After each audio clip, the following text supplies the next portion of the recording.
Welcome back to the show, everybody. This is the Upper Tier, and this is your Premier League preview, Match Week 28. Joining me, as always, on this, the Dazzler Mystic Mac himself.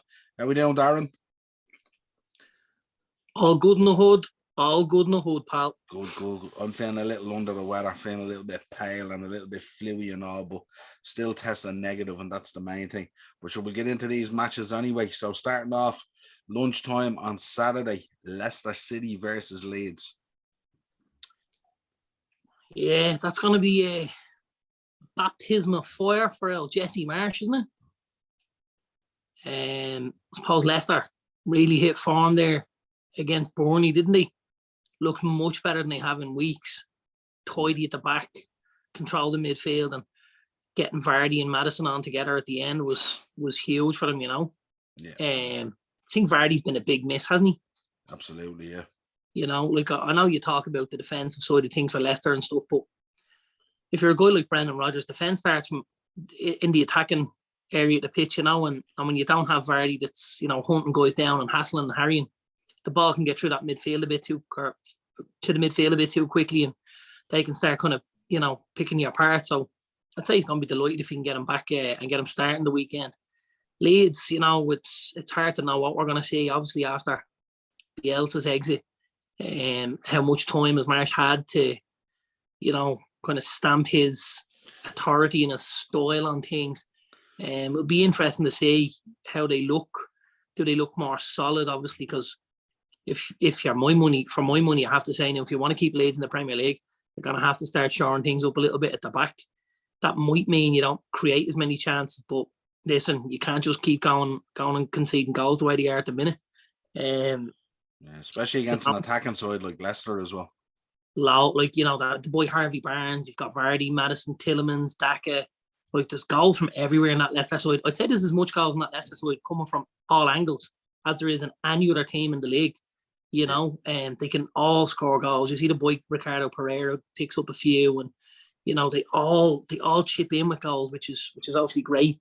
Yeah, it'll be interesting to see, I suppose. Tentatively, I'll go with Leicester just on the basis that, you know, they've Maddison and Vardy back, and they've just rolled Burnley over away. It's going to be a very similar game to the Burnley game, I would imagine. You know, that kind of a sluggish game on a tough pitch, and you know. Don't know. Leicester at home, you would expect them to come out and play a bit of football, wouldn't you? Oh, Leicester at home. Sorry, yeah, Leicester home. Yeah, no, Leeds are away. Leeds are away. Okay. Oh, well, Leicester at home. Then I definitely expect Leicester to do it. You know, got their fans in the stadium. It's a decent pitch there at Leicester. You know, no, you'd have to go Leicester. I think Leeds would be plucky. Obviously, you know, probably get that new manager bounce, but I don't necessarily think they'll get enough to get anything out of the game. Let's go 2-1 Leicester. Yeah, I'm thinking in around the same. I just think with Leeds, I think they might be a little bit refreshed at the fact that Bielsa's moved on, but I don't think the quality is there to give you the bounce that you need. And you're coming up against a Leicester side that's been buoyant by recent results. They were going through a bad patch themselves, but having Vardy back is huge for them, as you said, and you know, you can't really replace his goal. So, yeah, I think Leicester 2-1. I think it's a fair shout. Yeah. Aston Villa, Southampton. Yeah, this should be a great game, to be honest with you. This is a game I'm looking forward to, I have to say. You know, obviously, Villa have had a couple of hiccups over the last few weeks, and we spoke about it. And then, obviously, they had to change in formation last week and went with the two up top and the one number 10, like we spoke about. I think Stevie must have been listening to our little podcast. Dropped a like on it. Dropped the like, and I think he even put a little comment and said thanks, Dazzler. But yeah, listen, I think Villa have a much better idea of how they want to play now, obviously with the 2 9s and the 110. And they've still got the likes of, you know, Bailey and Bertrand Traore and Buendia to come off the bench. So like there's a good bit of firepower there from Villa. Yeah, I think this could be a good game. I really do. You know, Southampton are in a great vein of form and stuff like that. They'll have their tails up because they're very, very been very consistent of recent weeks, haven't they? Yeah. Obviously the FA Cup win again, or Prowse on the score sheet. The boy Brozier that we've spoken about getting a great goal, and the left back. I don't know whether you've seen the goal from the left back Perot, did you? Yeah. Excellent. Wow, what a strike! Yeah. I think I'll go in with a score draw here, because I find it very hard to separate these two teams. I think Villa probably have slightly better quality, but I think, and I've looked at a couple of stats recently, Southampton just work everywhere all over the pitch, just everywhere. They lead the stats in a lot of stuff, in a lot of the pressing and stuff like that, and in the high press and everything like that, and they really don't allow teams to get out very much. And I think you can see no less than what you'd expect from Ralph's team, isn't it? Well, I think at times maybe they don't get enough of a pat in the back for what they're doing, and for how they're doing. Because to be honest with you, I don't think the squad itself is amazing. I think that the recruitment has been reasonably good, given how little they've spent. Yeah. You have to remember as well, about 8 weeks ago, we were talking this guy's job could be in danger. If you remember when they were on that really bad run, we were thinking, come on, Ralph, pull this out of the bag, because we're big fans of Ralph, Absolutely. Yeah, absolutely. Well, we know how big a fan we are of Ralph. All right, listen, I've mentioned it before. I would have absolutely no problem in going into next season with Ralph Rangnick as our technical director, or whatever his role is, and with Hassan Huttel in charge of United. I have no problems at all. Like the cry is the Ralphs. The two Ralphs. And I know there's probably United fans sitting at home going, what's this fella talking about? There's far worse choices we could go at. I seen us this morning being linked with Carlo Ancelotti. No thanks, lads. We're about 20 years too late. Don't go near the man. Same with Louis van Gaal. Same with Jose Mourinho. It's no point getting these lads at the end of their careers. We need to get them at the beginning and at the middle and the glory days, Although I have to say, with Ancelotti, he's done a very good job at Real Madrid since he went back, in fairness. He has done a good job with Madrid. He has, but I mean, you're looking for something younger, aren't you? Because you're trying to build a platform there for a 5 to 10 year project. That's not Ancelotti. No, I'm going to go. I'm going to say there's going to be goals in this. I'm going to go 2-2 in this. Yeah, that's what I was thinking. 2-2 score draw. Decent score draw. Burnley versus Chelsea. This is going to be interesting on so many levels. Little bit of upheaval at Chelsea at the moment. We seen Tuchel the other day flip out in the press conference when constantly being asked about the situation in the Ukraine and Roman and all this kind of thing. And it's unusual because we don't see him. He's normally quite concise in his communication, but he lost it the other day, and it kind of felt for him as well. You know what I mean? There was a lot of emotion. I can understand it, actually. I can understand it. He's there as manager of a football club. Politics isn't really his bag, and I get, the links obviously and stuff like that, but what can he affect as manager at Chelsea? He can't. And he's got an opportunity there to build something. And I don't really think, you can blame him for just wanting to keep his mouth shut and keep his head down and keep doing his job, I think the difficulty for him is the perception from the players and where the players' minds might be at. And it's trying to motivate them. And we know going to Burnley is a tough place to go, you know what I mean? So absolutely. And again, tough place to go, tough pitch. They're going to have the boy, Weghorst, who's going to try and batter Thiago Silva, I would imagine. You're hopefully going to see Cornet and McNeil now again. We didn't see a whole lot of it against Leicester. But Chelsea found things difficult during the week away at Luton. This is a very similar sort of a game for me. This is a game that, Chelsea could struggle in for large parts of it, but maybe just fall over the line towards the end. And with that said, I'm going to go Chelsea 2-1. 2-1. 2-1, yeah. Yeah, 2-1. Agreeing. First three out of the traps and we're agreeing. Spot on together. Newcastle versus Brighton. Brighton have been a little bit they've drifted back into mediocrity again slightly, haven't they? A little bit. And obviously the loss to Villa wasn't an upset, so to speak, but it's a tough one for them. They're at home and they're probably expecting to get something out of it. I think the big problem with Brighton has been all the draws, hasn't it? Yeah.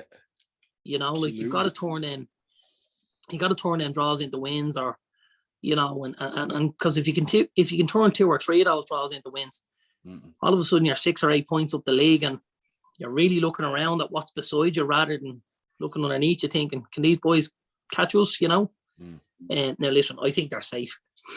And we've spoken obviously about Graham Potter. We know how good he is. He's doing a fabulous job there. I think they also look tired, if I'm honest. Yeah. And I know he's a man that likes stuff done a certain way. And I feel like they look a little bit tired, and he could possibly deal with maybe refreshing a couple of those lads in the summer. You know, I think if I look at it, I know there's no Irish fans going to really, pat me on the back for this one. Duffy could probably deal with playing in the Championship. Yeah, I think the style of play they're playing, they play a very fast style of play. And that kind of mileage catches up on you after a while, doesn't it? I mean, when you see the way they play that kind of box-to-box style, don't they? And it's very, very strong in terms of the way they play. But they put it in for 90 minutes as well, which is very hard to do. Even the top. And I was gonna add Danny Welbeck into that. Yeah. Danny's looking like he just needs to play games in the Championship and score 10 to 15 and take his paycheck and tiddle off home, because he's had a tough season as well. He's been out with injury and various things and stuff like that. But but you're spot on in what you're saying. Yeah, he's always failed to get the ball really rolling anywhere it's been. You've seen glimpses at United, glimpses at Arsenal, glimpses here, glimpses there, but he never really, took off the way we expected him to. And I think guys like Duffy and Welbeck are taking spots in the squad that may be younger, better players with a future ahead of them could be looking at, and I just don't like to see that at the clubs, Yeah, absolutely. What about Newcastle? I'm sure their owners are probably thinking, if we only had waited 6 months. Possibly not. Maybe they have a cousin somewhere who'd be interested in Chelsea. I wouldn't be surprised. Yeah. But listen, Newcastle are on a rich vein of form, aren't they? Yeah. They're flying high without necessarily, putting glosses on performance. They're just ticking away nicely, picking up wins, keeping things much tighter at the back, by the way, on the ready how. Really, Joe Linton is like a new player, isn't he? Joe Linton. I don't know if you've seen him. He was a guy who at the start of the season I thought was absolute pony. He's proved me wrong. I'll put my hand up. Last 3 to 4 weeks, he's been exceptional. He got man of the match, I'm pretty sure, the night we played them as well. But they've changed his role significantly. He's gone into a 3 in midfield here, and he can affect the game way more often. And he seems to have a great engine on him, because he's up and down. And you're just looking at this guy going, he's really reinvented himself here, and he's a vital member of that squad now. Yeah, it's taken Eddie Howe a bit of time, but he's got there, hasn't he? He's figured it out. Absolutely. It did take him a bit of time, but I mean, when you see like changing the style there of Joe Linton and his position and stuff like that, now Joe Linton sees the game in front of him, so he can influence it a lot more. Yeah, that's hats off to Eddie Howe. That's Eddie Howe book 101, isn't it? Yeah, absolutely. He's done great, and obviously he's getting a really good tune now. The boy Ryan Fraser. Yes. Who we had the little falling out with at Bournemouth, because obviously Fraser didn't want to complete the season the year that COVID dropped. Yeah. Because he was afraid of getting injured, because he was going to be a free agent. So we kind of thought there might be words when Howe got the gig. I'd say Fraser himself was looking at it going, I could do without this, but I'd say Eddie recognised that he was short of troops on the ground, and he probably brought him in. They had a head-to-head, and they sorted it out and said, listen, we need to push forward in this situation. Eddie would be good that way as a man manager as well, you know what I mean? He's been excellent. He really has, the boy Fraser, Yeah, absolutely. And just to mention him, actually, and he'd be going back to his old stomping ground this weekend, the boy Dan Bourne has been unbelievable for Newcastle. Yeah. Been unbelievable. You called that right from the beginning, that he was going to be full of aggro and well up for it. I don't know if you've seen him last week getting stuck in. He nearly ended up in a couple of punch-ups at one stage. He's a Newcastle boy, born and bred. This is like going back to your hometown club. You can see the guy is like, he's already a monster at 6'5" or 6'6", whatever size he is. And he looks like he's even grown a couple of inches, and the chest is sticking out a little bit. You just think, as a Newcastle fan, that's absolutely what I want to see, and that's how I want my jersey represented. It's the guile and the bite they've been missing. It's the guile and the bite that they've been missing. Yeah. What are you going this? Newcastle win? I'm going to go 1-1. I'm going to go Newcastle win 2-1. Okay. As you said, I'm worried about the fatigue in Brighton, and they haven't really been performing at the level that we would expect. So, and I think Newcastle are on that pomp at the moment. I know they lost Trippier and stuff like that, but there's a number of players there now fitting in nicely, and they've a bit about them. Even the boy Shelby in midfield is looking the part now. He's starting to move. There's a release there for him and stuff like that, So I'm impressed with him as well recently. I've been really unimpressed, actually, should I say, with the boy Tariq Lamptey. Yes. Who we've spoken about numerous times and about, how big of a future and stuff this kid has. But I suppose in recent weeks, he's been in and out of the side since he come back from injury. But even when he's playing, he's been the last very time I seen him, did he have a good game against Chelsea the last time I seen him?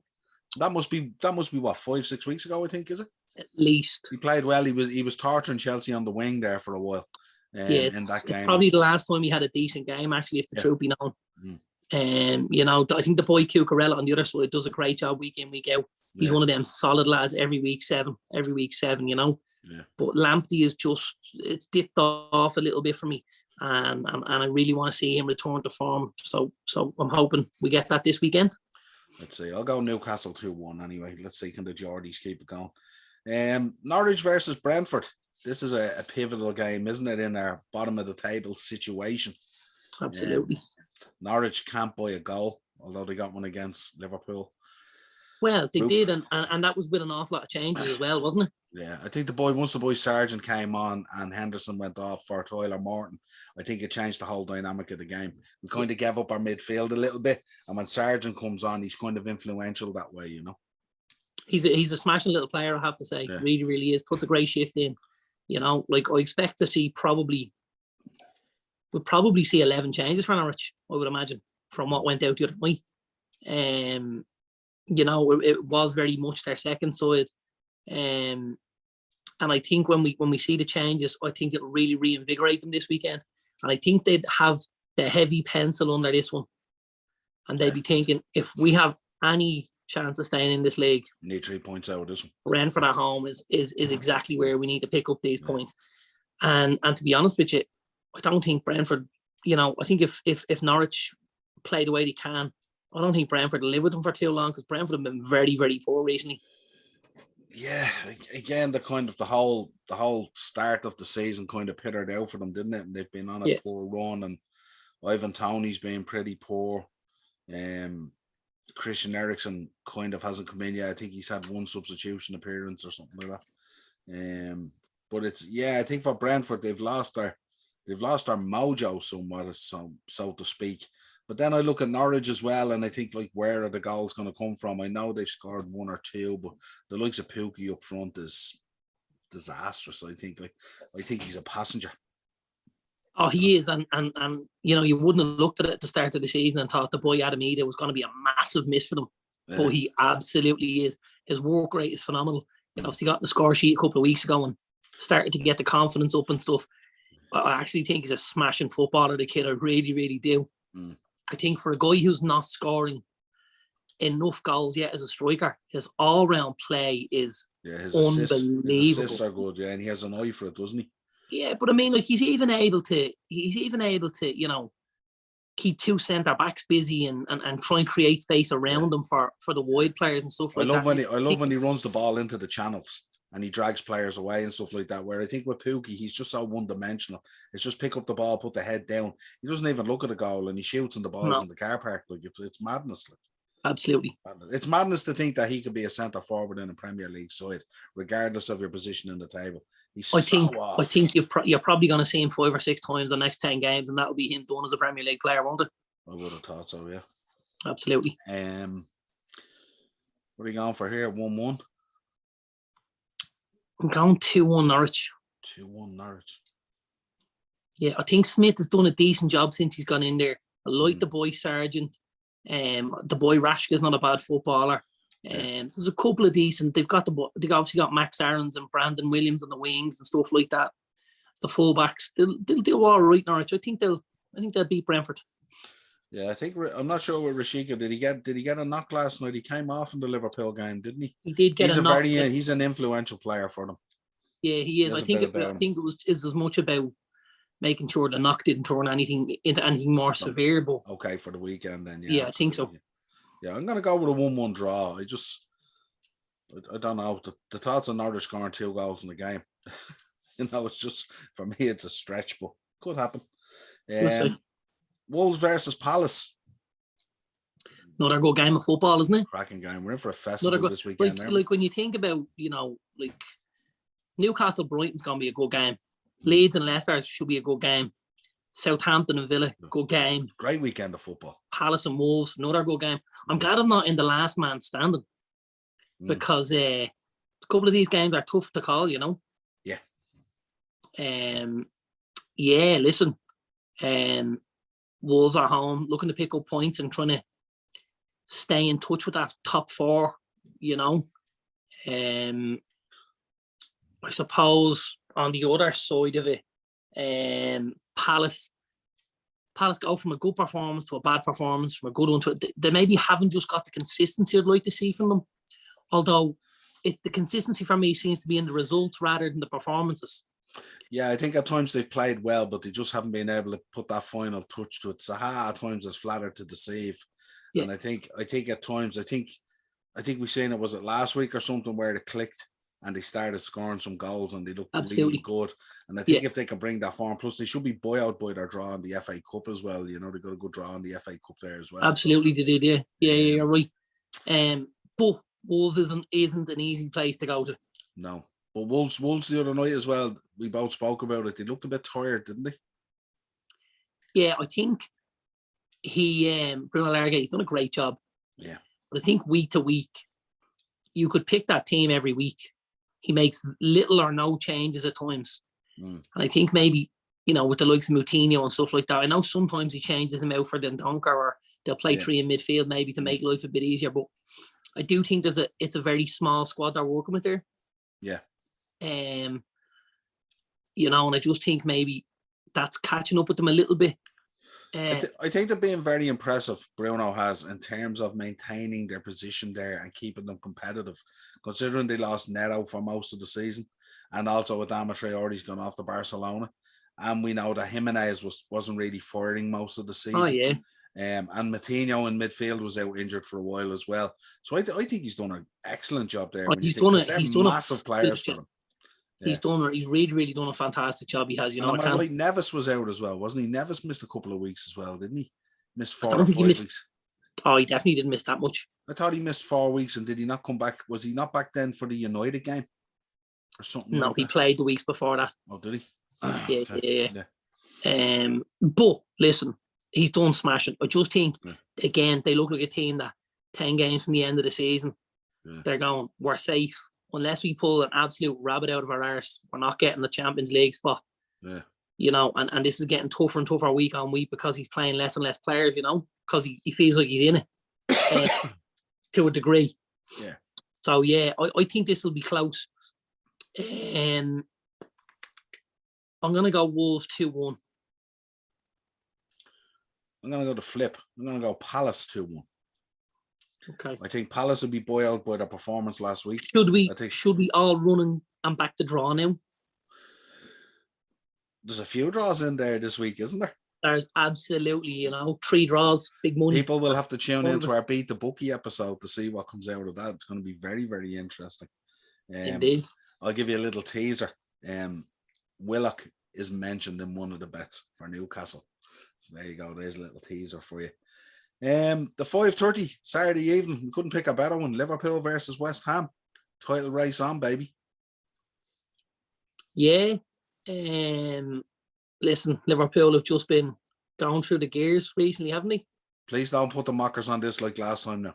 Obviously, they send out the second team against Norwich and still get the job done, and manage to give a lot of the lads a break and stuff like that. I actually think this will be. I think Liverpool will have it in their nose for West Ham after the last time. I really do. I know West Ham have just kind of come back to life with a couple of performances and results, let's say.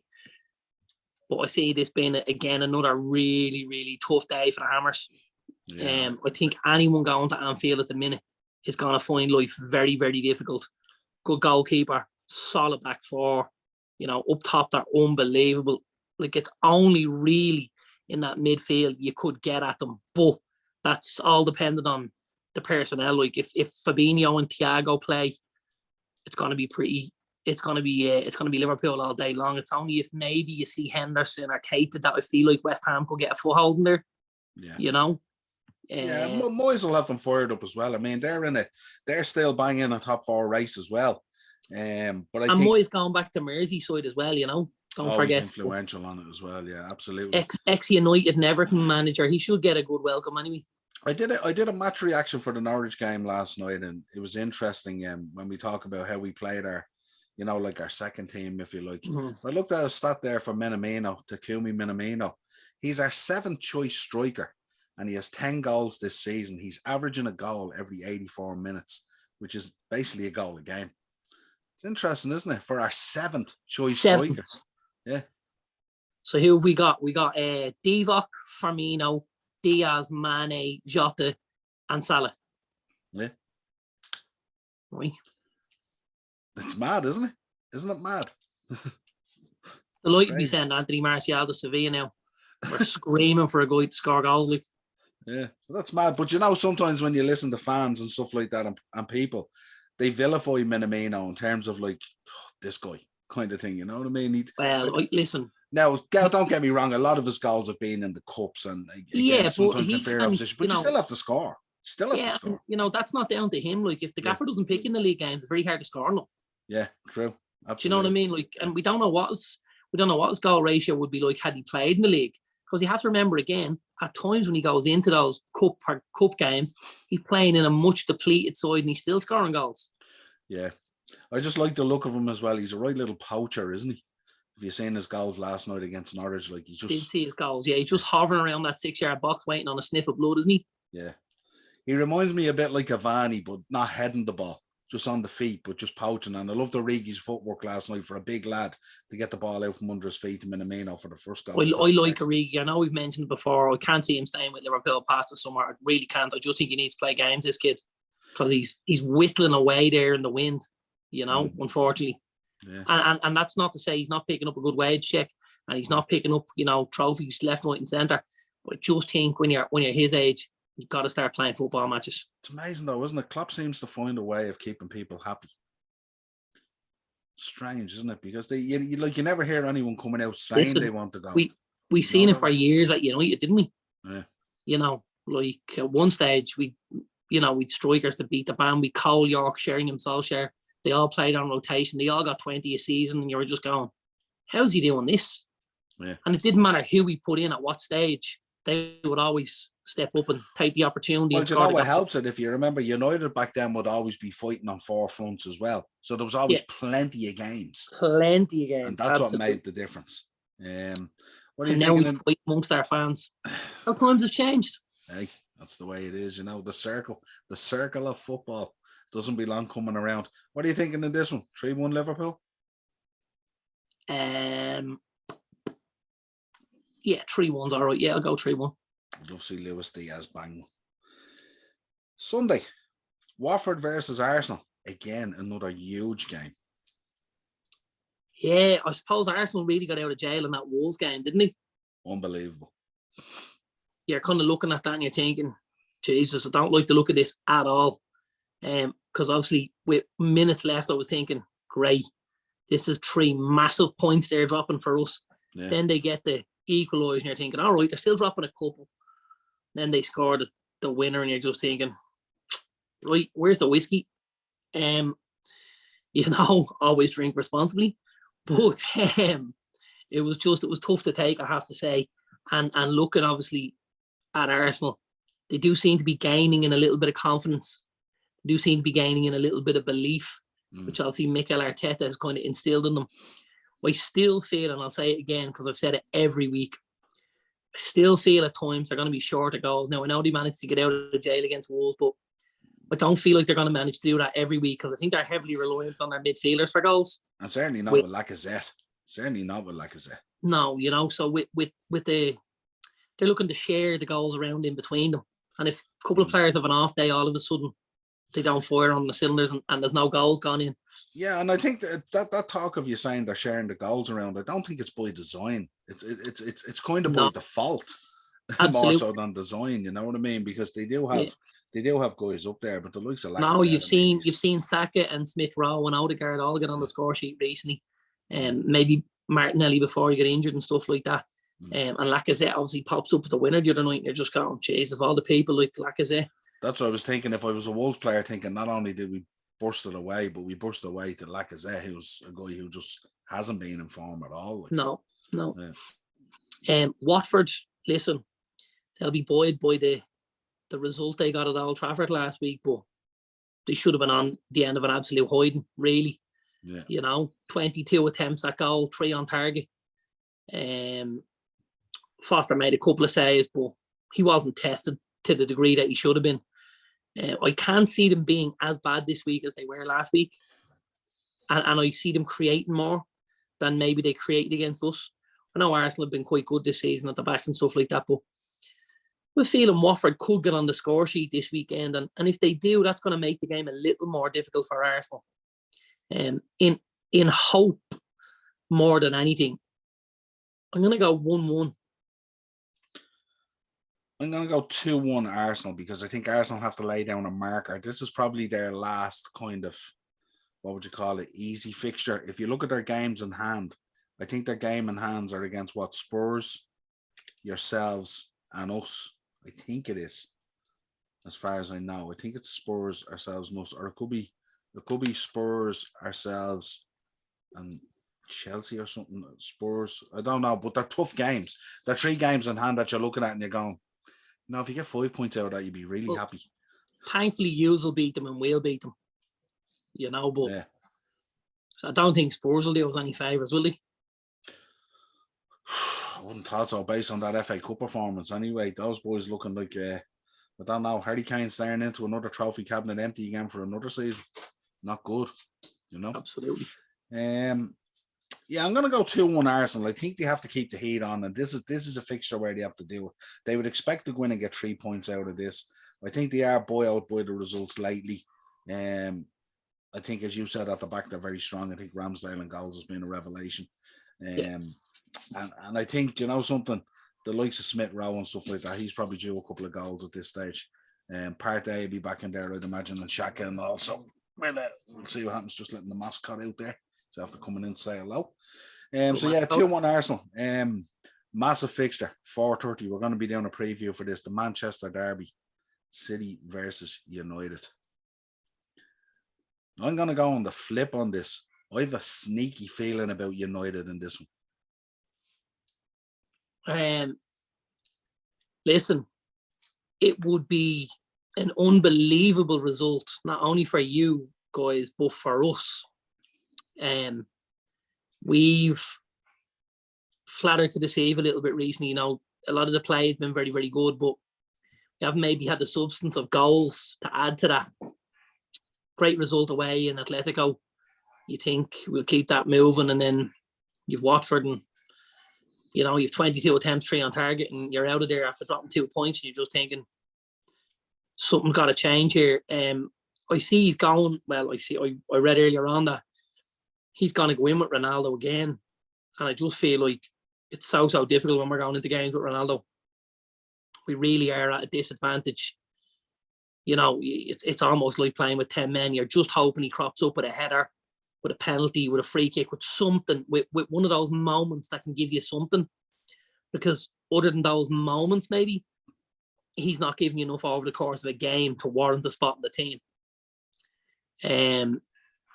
City again have just been kind of ticking over in performances, haven't they? This season, more so than any other season, they've been offering up chances as well, though. That's the only thing. A lot of teams have had a lot of chances against them, but they just necessarily haven't taken their chances. Now, I know City are creating bundles of chances as well and not necessarily putting them away. And I think we spoke at the start of the season about how this could cost City in the end, about how not having that number 9, that Harry Kane, that's somebody that can knit it all together and just get you 20, 30 goals and finish the whole thing off. Yeah. Be the cherry on top of that cake. Because in fairness, they've been pretty sublime most season. It's only in the last 4 to 5 weeks it's gone a little bit iffy, They've been unbelievable. They really have, And they can do it to anyone on their day.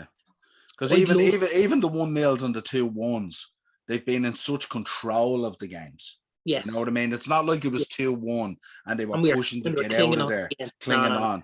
The 2-1 could have been 6-1 and it wouldn't have flattered. Yes, absolutely. Yeah. So I suppose, like, I'd love to think we could get something out of Sunday. An awful lot will rely on what team we go in with, if I'm honest. Sets up beautifully for Pogba, doesn't it? Has to set up for Pogba. But my worry's not Pogba. Like, you know, my worry is, does Maguire come back in? Like, obviously we play against Watford. The two lads at the back were very solid. Watford barely had a kick for the game. Lindelof and Varane were excellent. You know, and you just think that we looked very good in control there.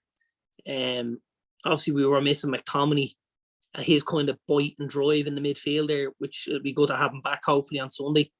And then it's up to Sancho and Elanga to really try and get at those fullbacks. You know, I'd imagine it's going to be Kyle Walker on the right and Cancelo on the left. Yeah. You know, Bruno's probably going to be a bit more defensive, isn't he? Because he's going to have to get into that midfield mix-up, isn't he? You're going to need his bite and his guile in there, aren't you? Yeah, you will, you know, but I still think he'll be our guy to press. I wouldn't be surprised to see maybe Ronaldo drop slightly deeper, you know, and let Bruno press, because Ronaldo typically doesn't press very, very well. Whereas I think if we're going to want to press as high as we can, it has to be Bruno that goes. And maybe even, you know, again, we might see Bruno and Fred rather than Bruno and Pogba. Because, again, it's Fred's legs. That's why you have him in there. It's that press, you know. You think Pogba may be coming on at 55, 60 minutes or something like that? I think Pogba coming in to try and get involved when we're at the nitty-gritty end, when lads start to drop off a little bit and chances can be created. And, you know, because we know at times, like, Pogba can be just so sublime. And at other times, he's so frustrating. I don't want the game to go past him like that. I want to see him, you know, create and maybe even get on the score sheet and stuff like that. So personally speaking, I'd be going in with McTominay, Fred and Bruno. And obviously I'd be going in then in front of them with Ronaldo and Sancho and Elanga, you know, which would leave Pogba off the bench, maybe Rashford off the bench, and trying to keep things as tight as we can for as long as we can and try and nick it. Yeah, I'm just kind of, it's a torn heart for me there when you think about it. You know what I mean? But I do think Pogba could have a lot of influence on this game, and I hope he does. I hope United get something out of it, which is not often you'll hear from me at times. I just want the whole title race to tighten up, and I think if we can get ahead, if we can beat West Ham, lay down a marker and bring it back to 3. And then you boys maybe do a number on them or get a draw over or something like that. That'll certainly make things very, very tasty well before going to the Etihad. Yeah, for us. I'm going to go United 2-1. I just have a feeling about it. I just have a feeling about Pogba and Ronaldo and Bruno and guys that I just think they have to show up. They have to show up. If they want a top 4, they have to show up. And it's fundamental that they get top 4. Listen, I hope you're right. I don't necessarily agree with your optimism or, you know, your reasoning. You've David De Gea in there as well. David De Gea is like, he nearly gives you like a goal head start with his shots. But that's only if you can score goals, you know, and that's been the issue. I mean, hitting the target's been an issue, never mind scoring. But don't you find when you get into those matches where you're against, you know, the top 4 or the top 6, it tends to be a little bit more clinical. You won't create as many chances, but the ones that you create, you'll generally get them on target because you know you'll only get a number of chances. So you're I don't know, are you more in tune with it at times and stuff like that? Hopefully that's the case. Yeah. Hopefully, you know, I'd love to see us get something out. I think we need something out of it. Yeah. Well, I'm just sort of thinking in a game, you might create 12, 13, 14 chances. I'm thinking in this game against City, you might only create 6 or 7. But of those 6 or 7, you might get 4 on target. And of those 4, could you put 2 away? Potentially. You know? Wishful thinking, Noel. 2-1 City. You're going 2-1 City. Still a very tight game. Interesting. Listen, I think it could be very, very tight going into the last few minutes. I just think the way City are just able to always get over the line. You look at last week with Foden. You look at, Rodri at the Etihad or at the Emirates. I just think they mirror what United side used to do under Fergie. Yeah, but they were gifted. Great. They were gifted at the Emirates, weren't they? Really, I mean, I know the bit of stupidity from Arsenal as well, but Arsenal were playing them off the park at one stage. They were, but and then you look at Spurs. Look at what Spurs did to them. That's the sign of a good team, a team that gets battered and gets out with a victory. Yeah, and I think they'll get out with a victory on Sunday. Interesting. I hope not, because I'm running out of opportunities there for big games for them to drop points, and I don't necessarily want to come down to us at the Etihad alone. It might not be the biggest game that gets them to drop the points. It might be someone smaller than you think. And as we say with Spurs, little the team smaller like teams causing the most trouble. We round out Monday night, Tottenham versus Everton. Yeah, this is such a big game for both of these clubs. It really, really is. Spurs have been on, off. Everton have been off. And, obviously this is going to be big for Frank going back to London with. It's a must win for Spurs, isn't it? I don't know. I think it's a must win for. Well, it's obviously a must win for Spurs, but I think it's as much of a must win for Everton, looking at their precarious position in the league. Yeah, absolutely. It really is. Again, I think I'm not sure whether the system at Spurs is suiting Spurs at the minute. This was one of my red flags with Conte when he was possibly being linked with the United job, going with the 3 centre backs and the 2 in midfield. It's quite defensive minded, isn't it? Really is. Yeah, but that would be his way. But he did a number on City. You know what I mean? So it's just, and I know we turn around, we go right, and then they go to Burnley or whatever it is, and it's so Spursy in the way that they do things. You know what I mean? It's what we expect. Yeah, exactly. So you've got the Burnley result, and then you've got, because listen, let's not forget what happened to them in the FA Cup during the week, and it was only towards the end of the night. I was actually working late, and I logged onto the live score to have a little look, and I saw what was happening, and I said, "Oh, maybe he's got a depleted side out." No, he had full side out. He had full side out. He had his Premier League 11 out. Yeah. And they really, really struggled. And obviously in the end, we seen him getting dumped out. So yeah, listen, I don't think this is a foregone conclusion, but I think it'll be a battle. I really, really do. I wouldn't be surprised to see Everton show up on Monday night. I think they have to. And I think this is the kind of game where Frank could get them up for going in against Spurs and Conte, and that's a big shout, because Everton have been so poor lately. I'm gonna go 2-1 Everton. 3-1 Everton. 2-1 Everton. 2-1 Everton. I'm gonna go 3-1 Spurs. I know this whole Spursy thing and stuff like that now, but I think with Conte, I think it's going to good game, bad game, like what you said, good game, bad game. So they're probably due a good game. I think if they have any aspirations of staying in a top 4 race, I think this is one they have to put to bed, because I don't know. We're playing Arsenal. I don't know whether they'll get out and out of the Arsenal game. I think Arsenal might have a little bit too much of them in terms of, I don't know, just, Arsenal tend to just show up against Spurs. And they've us at the end of the month as well. Yeah. So this is these games, the games against the likes of Everton and stuff like that. These are the games where, now we could say last week's game is where they should be picking up the points as well, and especially on the back of a great win against Man City. Exactly. I'm going to go 3-1 Spurs. See, get them. I'm really enjoying that top 4 race. I hope it just keeps on condensing down and looks really good. Well, it's been a pleasure, my friend. Match week 28. As always. 10 games to go after this one. Yeah, and I think some of them are double game weeks, aren't they? So, we might only have 8 shows, maybe something like that. Yeah, season's flying on at the moment, isn't it? It's really crescendoing into a fantastic end to the season for a lot of clubs at the moment. This is the kind of time I like to get going to matches myself, just because I feel like there's a little more on the table for them, Yeah, absolutely. I've 2 visits now coming up in the near future. That's right, Atletico. That'll be a good Atletico one. And Leicester. When's Atletico? That's 2 weeks, isn't it? Atletico's the 15th of March and Leicester is the 1st of April. 2 days before Paddy's Day, huh? Nice. Well, until next time, folks, thanks for viewing, and drop your predictions down in the comments there. Let us know what you think. And of course, if you put some decent predictions in there, you might even find yourself on the end of a shirt or a hat or a mug. So always drop your predictions in there and we'll let you know how you did. I'm not getting my mug. No. Look, I think my mug looks all right tonight. Your mug looks well tonight. I'm quite pale because I'm feeling under the weather, but you look pretty good there. You look like you're only back from Spain, and I look like I could do it 2 weeks there. It must be high blood pressure or something I have, because it's bald to get where I am. Well, I'm looking at the moment like a vampire, like I've no blood pressure in me at all. Until next time, chat to you soon, bud.